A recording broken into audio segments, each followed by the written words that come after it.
This is Mike Wallace with another television portrait from our gallery of colorful people.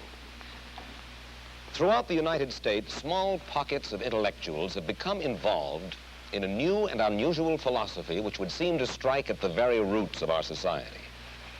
The fountainhead of this philosophy is a novelist, Ayn Rand, whose two major works, The Fountainhead and Atlas Shrugged, have been bestsellers.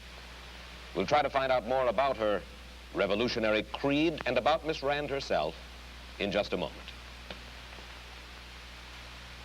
And now to our story. Down through history, various political and philosophical movements have sprung up, but most of them have died. Some, however, like democracy or communism, take hold and affect the entire world. Here in the United States, perhaps the most challenging and unusual new philosophy has been forged by a novelist, Ayn Rand. Miss Rand's point of view is still comparatively unknown in America, but if it ever did take hold, it would revolutionize our lives. And Ayn, to begin with, I wonder if I can ask you to capsulize, I know this is difficult, can I ask you to capsulize your philosophy? What is Randism? First of all, I do not call it Randism, and I don't like that name. I call it objectivism. All right. Meaning a philosophy based on objective reality. Now let me explain it as briefly as I can.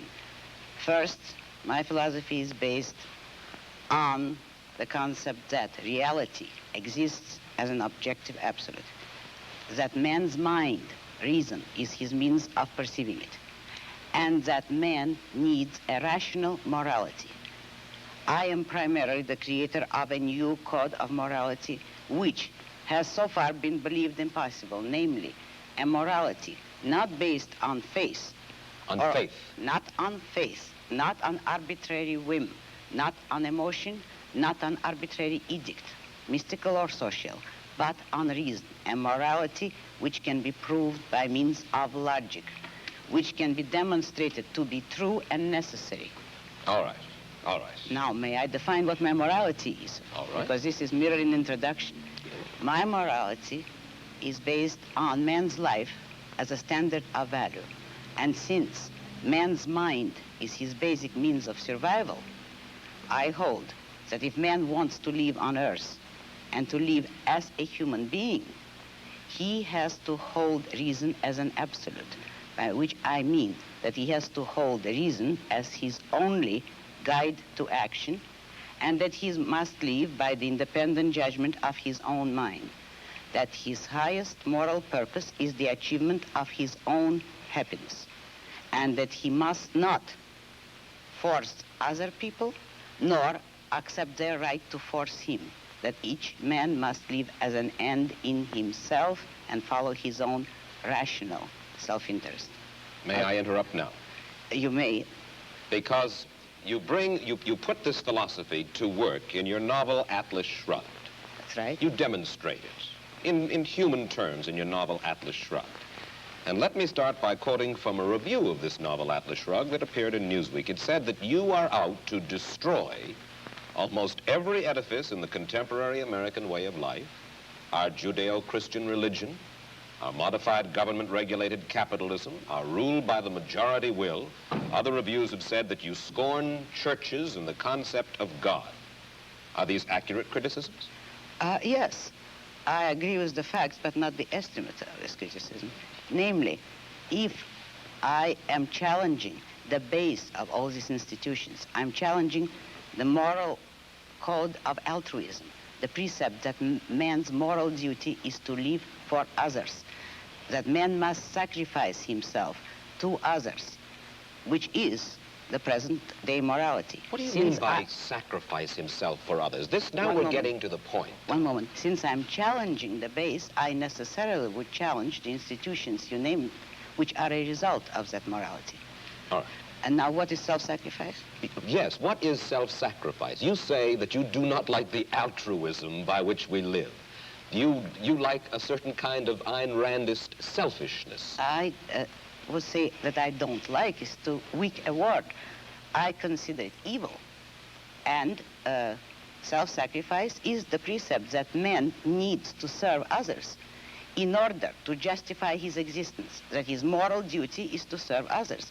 That is what most people believe today. Well, yes, we're taught to feel concerned for our fellow man, to feel responsible for his welfare, to feel that we are, as religious people might put it, children under God and responsible one for the other. Now, why do you rebel? What's wrong with this philosophy? But that is what, in fact, makes man a sacrificial animal. That man must work for others, concern himself with others, or be responsible for them. That is the role of a sacrificial object. I say that man is entitled to his own happiness and that he must achieve it himself, but that he cannot demand that others give up their lives to make him happy. And nor should he wish to sacrifice himself for the happiness of others. I hold that man should have self-esteem. And cannot man have self-esteem if he loves his fellow man? What's wrong with loving your fellow man? Christ, every important moral leader in man's history, has taught us that we should love one another. Why, then, is this kind of love, in your mind, immoral? It is immoral if it is a love placed above oneself. It is more than immoral, it's impossible. Because when you are asked to love everybody indiscriminately, that is, to love people without any standard, to love them regardless of the fact of whether they have any value or virtue, you are asked to love nobody. But in a sense, in your book, you talk about love as if it were a business deal of some kind. Isn't the essence of love that it is above self-interest? Well, let me make it concrete for you. What would it mean to have love above self-interest?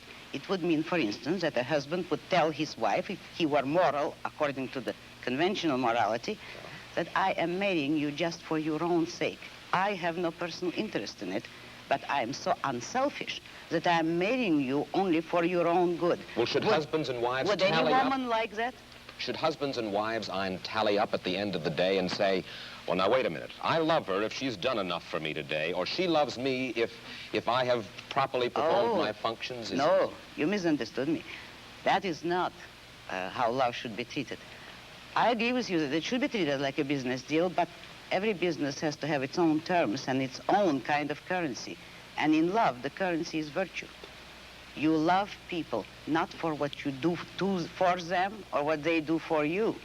You love them for the values, the virtues which they have achieved in their own character. You don't love causelessly. You don't love everybody indiscriminately. You love only those who deserve it. And then if a man is weak or a woman is weak, then he is beyond love? He certainly does not deserve it. He certainly is beyond. He can always correct it. Man has free will. If a man wants love, he should correct his weaknesses or his flaws, and he may deserve it. But he cannot expect the unearned, neither in love nor in money, neither in matter nor spirit. You have lived in our world, and you recognize the fallibility of human beings. There are very few of us, then, in this world, by your standards, who are worthy of love. Unfortunately, yes, very few. But it is open to everybody to make themselves worthy of it, and that is all that my morality offers them. If they will a way to make themselves worthy of love, although that's not the primary motive. Let's move ahead. How does your philosophy translate itself into the world of politics? Now, one of the principal achievements of this country in the past 20 years particularly, I think most people agree, is the gradual growth of social protective legislation based on the principle that we are our brother's keepers. How do you feel about the political trends of the United States, the Western world? The way everybody feels, except more consciously. I feel that it is terrible, that you see destruction all around you, and that you are moving toward disaster until and unless all those welfare state conceptions have been reversed and rejected. It is precisely these trends which are bringing the world to disaster, because we are now moving towards complete collectivism or socialism, a system under which everybody is enslaved to everybody. And we are moving that way only because of our altruist morality. Yes, but you say everybody is enslaved to everybody, yet this came about democratically, and free people in a free country voted for this kind of government, wanted this kind of legislation. Do you object to the democratic process? I object to the idea that people have the right to vote on everything. The traditional American system was a system based on the idea that majority will prevailed only in public or political affairs, and that it was limited by inalienable individual rights. Therefore, I do not believe that a majority can vote a man's life or property or freedom away from him. Therefore, I do not believe that if a majority votes on any issue, that this makes the issue right. It doesn't. All right. Then how do we arrive at action? How should we arrive at action? By voluntary consent, voluntary cooperation of free men, unforced. And how do our leaders arrive? How do we arrive at our leadership? Who elects? Who appoints? The whole people elects. There is nothing wrong with the democratic process in politics. We arrive at it the way we arrived by the American Constitution as it used to be. By the constitutional process as we had it, people elect officials, but the powers of those officials, the powers of government are strictly limited. They will have no right to initiate force or compulsion against any citizen except a criminal. Those who have initiated force will be punished by force, and that is the only proper function of government. What we would not permit is the government to initiate force against people who have hurt no one, who have not forced anyone. We would not give the government or the majority or any minority the right to take the life or the property of others. That was the original American system. When you say take the property of others, I imagine that you're talking now about taxes. Yes, I am. And you believe that there should be no right by the government to tax. You believe that there should be no such thing as welfare legislation, unemployment compensation, regulation during times of stress, certain kinds of rent controls and things like that. That's right. I'm opposed to all forms of control. I am for an absolute, laissez-faire, free, unregulated economy. Let me put it briefly. I'm for the separation of state and economics, just as we had separation of state and church, which led to peaceful coexistence among different religions after a period of religious wars.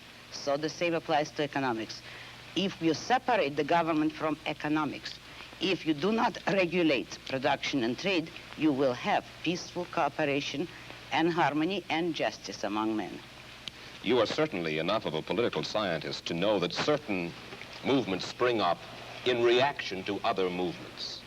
The labor movement, for instance, certain social welfare legislation. This did not spring full-blown from somebody's head, out of a vacuum. This was a reaction to certain abuses that were going on. Isn't that true, Aya? Not always. It actually sprang up from the same source as the abuses. If by abuses you mean the legislation, which originally had been established to help industrialists, which was already a breach of complete free enterprise. If then, in reaction, labor leaders get together to initiate legislation to help labor, that is only acting on the same principle, namely, all parties agreeing that it is proper for the state to legislate in favor of one economic group or another. But what I'm saying is that nobody should have the right, neither employers nor employees, to use state compulsion and force. But when you advocate completely unregulated economic life in which every man works for his own profit, you are asking, in a sense, for a devil-take-the-hindmost, dog-eat-dog society, and one of the main reasons for the growth of government controls was to fight the robber barons, to fight laissez-faire, in which the very people whom you admire the most, the hard-headed industrialists, the successful men, perverted the use of their power. Is that not true? No, it isn't. Oh. This country was made not by robber barons, but by independent men, by industrialists who succeeded on sheer ability. And By ability, I mean without political force, help, or compulsion. But at the same time, there were men industrialists who did use government power as a club to help them against competitors. They were the original collectivists. Today, the liberals believe that that same compulsion should be used against the industrialists for the sake of workers. But the basic principle there is, should there be any compulsion? And the regulations are creating robber barons. They are creating capitalists with government help, which is the worst of all economic phenomena. I think that you will agree with me when I say that you do not have a good deal of respect for the society in which you and I currently live. You think that we're going downhill fairly fast. Now, I would like you to think about this question, and you'll have a minute intermission to ponder it and then come back and answer it. Do you predict dictatorship and economic disaster for the United States if we continue on our present course? Do you? And we'll get Ayn Rand's answer in just a moment. And now back to our story. All right, Ayn Rand, what I'd like to know is this. Since you describe it as happening in your novel Atlas Shrugged, do you actually predict dictatorship and economic disaster for the United States? If the present collectivist trend continues, if the present anti-reason philosophy continues, yes, that is the way the country is going. But I do not believe in historical determinism, and I do not believe that people have to go that way. Men have the free will to choose and to think. If they change their thinking, we do not have to go into dictatorship. Yes, but how can you expect to reverse this trend when, as we've said, the country is run by majority rule through ballot, and that majority seems to prefer to vote for this modified welfare state? Oh, I don't believe that. You know as well as I do that the majority today has no choice. What do you mean? The majority has never been offered a choice between controls and freedom. How do you account for the fact that an almost overwhelming majority of the people who are regarded as our leading intellectuals and our leading industrialists, the men whom you seem to admire the most, the men with the muscle and the money, favor the modified capitalism that we have today? Because it is an intellectual issue. Since they all believe in collectivism, they do favor it. But the majority of the people has never been given a choice. You know that both parties today are for socialism, in effect, for controls, and there is no party. There are no voices to offer an actual pro-capitalist, laissez-faire economic freedom and individualism. That is what this country needs today. Isn't it possible that we all believe in it because we are all basically lonely people and we all understand that we are basically our brother's keepers? You couldn't say that you really understand it because there is no way in which you could justify it. Nobody has ever given a reason why men should be their brother's keepers, and you've had every example, and you see the examples around you of men perishing by the attempt to be their brother's keepers. You have no faith in anything? Faith? Only no. in your mind? That is not faith. That is a conviction. Yes, I have no faith at all. I only hold convictions. Who are you, Ayn Rand? When I say that, I would like to know just a little bit of your vital statistics. You have an accent which is... Russian. Russian. You were born in Russia? Yes. Came here? Oh, about 30 years ago. And whence did this philosophy of yours come? Out of my own mind, with the sole acknowledgement of a debt to Aristotle, who is the only philosopher that ever influenced me. I devised the rest of my philosophy myself. Your parents, did they die in Russia, or did they come here to the United States? No, I came here alone, and I don't know. I have no way of finding out whether they died or not. You are married? Yes. Your husband, is he an industrialist? No, he's an artist. His name is Frank O'Connor. And he, not the writer? He no, paints. not the writer. And does he live from his painting? He's just beginning to study painting. He was a designer before. Is he supported in his efforts by the state? Most certainly not. He's supported by you for the time being? No, by his own work, actually, in the past. Well, I know. By me, if necessary, but that isn't quite necessary. And there is no contradiction here, in that you help him. No, because you see, I am in love with him selfishly. It it is to my own interest to help him if he ever needed it, would not call that a sacrifice because I take selfish pleasure in it. Let me put one specific case to you. Suppose under your system of self-sufficiency, one single corporation were to get a stranglehold on a vital product or a raw material, uranium, for instance, which might be vital for the national defense, and then would refuse to sell it to the government. Then what? Under a free system, no one could acquire a monopoly on anything.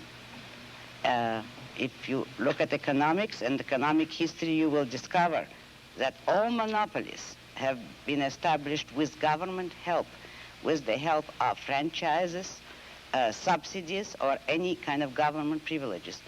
In free competition, no one could corner the market on a needed product. And let's say there is a deposit. History will support me. There is a deposit of uranium in Nevada. It's the only one in the United States, and that's our only access to that. And for self-defense, we need this. Whereas, let's say, in the Soviet Union, the state is able to command that. And a kind of a strange man of strange beliefs got hold of this uranium and said, I will not sell this uranium to my government. He should not be able to be forced by the government, according to your philosophy, to sell that uranium. But you realize that you are setting up an impossible fantasy. That is, if you're talking of any natural resource that is vitally needed, it could not become vitally needed if it were that scarce. Not scarce to the point where one man could control all of it. So long as, I'm using your example, if a natural resource exists in more than one place in the world, no one man is going to control it. All right, let's take another. How do we build roads, sanitation facilities, hospitals, schools? If the government is not permitted to force, if you will, by vote, taxation, use your word, we have to depend upon the trickle-down theory, upon the noblesse oblige, the largesse. I will answer you by asking you a question. Who pays for all those things? All of us pay for these things. When you admit that you want to take money by force from someone and ask me how are we going to build hospitals or roads, you admit that someone is producing the money, the wealth, that will make those roads possible. Now you have no right to tell the man who produced the wealth in what way you want him to spend it. If you need his money, you can obtain it only by his voluntary consent. And you believe in the eventual goodwill of all human beings, or at least that top echelon of human beings, whom you believe will give willingly. No goodwill is necessary, only self-interest. Only I believe in private roads, private post offices, private schools. When industry breaks down momentarily, and there is unemployment, mass unemployment, we should not be permitted to get unemployment insurance. Social security we do not need. Will depend upon the self-interest of these enlightened industrialists whom you so admire to take care of things when the economy needs a little lubrication and there are millions of people out of work. Study economics. A free economy will not break down. All depressions are caused by government interference. And the cure is always offered so far to take more of the poisons that cause the disaster.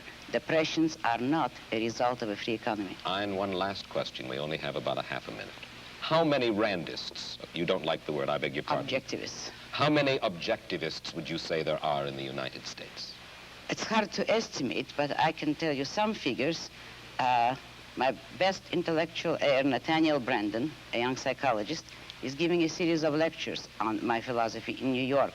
He has received 600 letters of inquiry within the month of January. He's giving these lectures, and the attendance is growing in geometrical proportion. Ein, I'm sure that you have stimulated a good many people, more people than already have, to read your book, Atlas Shrugged, and The Fountainhead, and I'm equally sure they will be stimulated for the reading, indeed, if they do not agree. Thank you. Thank you very much. I'll be back in a moment with my personal footnote to the story of Ayn Rand. As we said at the outset, if Ayn Rand's ideas were ever to take hold, they would revolutionize the world. And to those who would reject her philosophy, Miss Rand hurls this challenge. She has said, For the past 2,000 years, the world has been dominated by other philosophies. Look around you. Consider the results. We thank Ayn Rand for adding her portrait to our gallery, one of the people other people are interested in. Mike Wallace, goodbye.